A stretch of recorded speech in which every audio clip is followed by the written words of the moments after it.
Shalom Bapak Ibu, kita jumpa lagi di hari yang baru ini, hari berkat. Mari kita renungkan firman Tuhan, kita berdoa.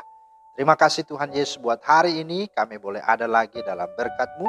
Kami hendak renungkan firman Tuhan, rapi dan pakailah kami semua jadi alat tangan-Mu, dan biarlah firman-Mu ini boleh menjadi terang suluh bagi kaki kami. Dalam nama Tuhan Yesus kami berdoa. Amin. Bapak Ibu, firman Tuhan kita terambil dari Kolose 1 ayat 26 sampai 27. Yaitu rahasia yang tersembunyi dari abad ke abad, dari turunan ke turunan, tetapi yang sekarang dinyatakan kepada orang-orang kudusnya. Kepada mereka Allah mau memberitahukan betapa kaya dan mulianya rahasia itu di antara bangsa-bangsa lain, yaitu Kristus ada di tengah-tengah kamu, Kristus yang adalah pengharapan akan kemuliaan Allah. Itulah firman Tuhan yang menjadi dasar renungan kita pada hari ini. Dan tema kita hari ini adalah rahasia yang dinyatakan. Saudara, rahasia yang dinyatakan ini sebuah berita dan sesuatu yang sungguh-sungguh menarik bagi kita. Kenapa? Karena sesuatu yang tadinya rahasia, disembunyikan dan sulit untuk dipahami bahkan diketahui. Tapi sekarang sudah dinyatakan, sudah disingkapkan, sudah dibukakan. Dan puji Tuhan, itulah sesungguhnya menjadi dasar kita untuk bisa akhirnya percaya kepadanya. Siapakah rahasia yang dinyatakan itu? Itulah Yesus Kristus Tuhan, yang saat ini kita sedang rayakan di masa Advent. Kedatangannya menggenapi semua hal yang masih bayang-bayang dalam perjanjian lama, yang masih belum jelas, yang masih misteri, yang sudah tersembunyi dalam perjanjian lama. Saat ini oleh kedatangan Kristus, sungguh semuanya telah digenapi. Dialah sang pelepas itu, dialah sang penebus itu, dialah yang menyelamatkan itu, dialah sang Mesias itu. Ambil contoh misalnya dalam Yesaya 61 ayat 1-3. Di sana dikatakan roh Tuhan ada padaku, di mana karya sebagai Mesias itu dikerjakan untuk membebaskan, untuk menyembuhkan banyak orang, untuk membebaskan dari setiap orang yang tahanan, bahkan segala hal-hal yang perkara-perkara untuk dapat menolong, membantu segala kehidupan daripada dunia ini yang sudah berdosa beroleh keselamatan. Itulah karya Mesias itu. Dan itu digenapi ketika di dalam Lukas 4 ayatnya yang ke-12 sampai juga ayat 21. Lukas 4 ayat 16 sampai dengan ayat 21. Di sana firman Tuhan berkata tentang Mesias itu. Dikatakan di dalam ayat 16, ia datang ke Nazaret tempat ia dibesarkan, dan menurut kebiasaannya pada hari Sabat ia masuk ke rumah ibadat, lalu berdiri hendak membaca dari Alkitab.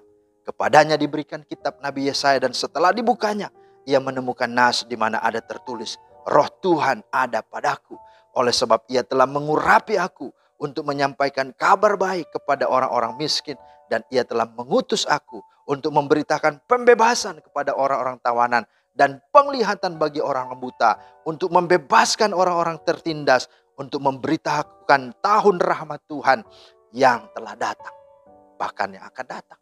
Nah saudara, inilah sesungguhnya penggenapan dari Yesaya 61 ayat 1-3 tadi.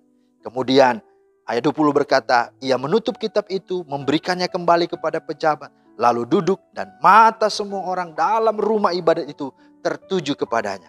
Ayat 21 menarik, di sini dikatakan, lalu ia memulai mengajar mereka, katanya, pada hari ini genaplah nas ini sewaktu kamu mendengarnya. Perhatikan, pada hari ini, di mana Yesus ada di situ, dan Yesus berkata, genaplah nas ini. Nas tentang apa? Itulah tentang roh Tuhan ada padaku, oleh sebab ia mengurapi aku, ia akan menyampaikan kabar baik, dan seterusnya. Dan Yesus katakan, sudah genaplah nas ini, dan saat ini kamu mendengarnya. Nah, saudara, artinya apa? Dialah sang penggenap, dialah yang adalah wujud dari nubuatan Yesaya 6, 1-3. Maka saudara, ini menjadi satu hal yang sungguh-sungguh kita syukuri, sungguh-sungguh kita puji dan agungkan Tuhan. Karena ini begitu luar biasa. Rahasia ini dia sampaikan tidak kepada semua orang, tapi kepada orang-orang yang dikasihi, yang dipilih oleh. Itulah gereja. Maka sikap kita terhadap ini yang pertama, mari kita bangga untuk itu. Karena siapakah kita? Kalau kita bisa mengenal dia, itu bukan karena hebat kuat kita, tapi itu karena anugerah dari Tuhan. Mari kita bersyukur. Dan bersyukur itu dengan kita hidup semakin lebih baik, semakin lebih sungguh-sungguh dekat kepada dia.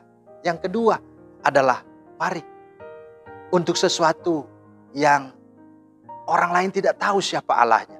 Orang lain juga tidak tahu bagaimana Allah itu. Tapi untuk itu orang berbondong-bondong, orang begitu serius untuk menyembahnya. Bahkan berbakti sekalipun nyawanya jadi taruhannya. Untuk apa? Untuk beribadah. Tapi kepada siapa? Kepada Allah yang tidak jelas. Kepada Allah yang tidak dikenal. Tapi saudara harus bersyukur. Karena saudara punya Allah yang saudara kenal. Maka aplikasinya adalah apa? Mari kita lebih sungguh-sungguh melakukan yang terbaik kepada Tuhan yang kita kenal. Untuk orang-orang yang tidak mengenal Allah, mereka berbuat yang terbaik. Padahal mereka tidak tahu siapa Allah. Sementara kita Allahnya yang jelas, yang tepat, yang benar, yang betul-betul telah menyatakan diri. Maka marilah seharusnya kita harus lebih giat dan lebih sungguh-sungguh. Itu yang kedua. Dan yang ketiga adalah mari sebagaimana rahasia itu telah dinyatakan, disingkapkan. Maka demikian juga kita harus menjadi apa? Surat-surat Kristus yang terbuka, yang terbaca. Apa yang menjadi rahasia dalam firman Tuhan yang sudah disingkapkan, yang kita pahami, jangan hanya cuma kita pendam sendiri, miliki sendiri, tapi bukakan itu, singkapkan itu, sehingga orang lain bisa melihat Kristus lewat hidup kita, dan kita seperti surat Kristus yang terbaca, terbuka. Itulah kiranya firman Tuhan yang menolong saudara untuk bisa menjalani masa Advent ini. Inilah yang bisa saya sampaikan, kiranya Tuhan berkati. Shalom. Mari kita berdoa. Tuhan Yesus, terima kasih untuk firman-Mu. Terima kasih karena kami sungguh boleh bersyukur. Rahasia yang berabad-abad lamanya telah disingkapkan, digenapi oleh Kristus Yesus Tuhan. Dan mari kami sebagai gerejanya, kami rindu supaya kami hidup juga hal yang sama. Kami menjadi surat Kristus yang terbuka. Kami boleh semakin lebih sungguh-sungguh mencintai, mengasihi, menghormati, menyembah. Dan biarlah kami boleh sungguh-sungguh hidup bersyukur dan berbangga atas semua apa yang sudah Tuhan beri. Lebih dari semua penderitaan apapun tidak dapat merampas dan memisahkan kami dari hak dan status yang istimewa ini. Terpujilah Tuhan, dalam nama Tuhan Yesus kami berdoa. Amin. Demikian firman Tuhan untuk hari ini, kiranya menjadi berkat untuk kita semua. Shalom.